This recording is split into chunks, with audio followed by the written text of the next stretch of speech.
Gandhigram police station વિસ્તારના અલગ અલગ વિસ્તારો છે જ્યાંથી અશાંત ધારા વિસ્તાર જે છે એમાં અશાંત ધારા કાયદાનો ભંગ થતો હોય તેવી રજૂઆતો મળેલી હતી અને એ બાબતને ધ્યાનમાં રાખી ગાંધીગ્રામ પોલીસ સ્ટેશનની ટીમ બનાવવામાં આવી હતી પીએસઆઈ અને એની સાથેના કર્મચારીઓ એ બધાએ મળી અને આ અશાંત ધારા વિસ્તાર છે એમાં જે ઘરની ફરિયાદો મળી હતી એવા ટોટલ 13 મકાનો ચેક કરવામાં આવેલા હતા અને એમાંથી જ્યાં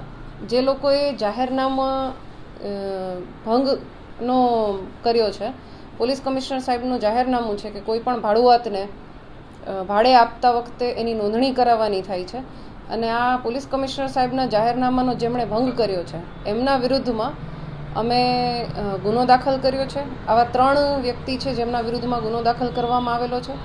અને હજુ પણ આવતા દિવસોમાં અમારી જે ટીમ્સ છે એના દ્વારા આ અલગ અલગ વિસ્તારોમાં ચેકિંગ ચાલુ રહેશે. આજે ગાંધીગ્રામ પોલીસ સ્ટેશન વિસ્તારના સુભાષનગર, શ્રીજીનગર,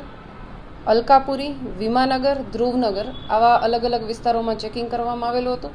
અને આમાં જે 13 ઘર ચેક કર્યા એમાંથી 3 ઘર છે એમાં જાહેરનામાનો ભંગ થતો હોય એવું ધ્યાનમાં આવેલું હતું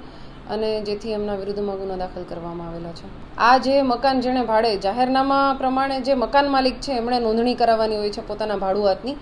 એટલે જે મકાન માલિક છે એમના વિરુદ્ધમાં ગુનો દાખલ કરવામાં આવ્યો છે. સાંજ સમાચાર ફેસબુક પેજને લાઇક કરો, વિડીયો શેર કરો અને વધુ વિગતવાર સમાચાર માટે sanssamachar.net વિઝિટ કરો.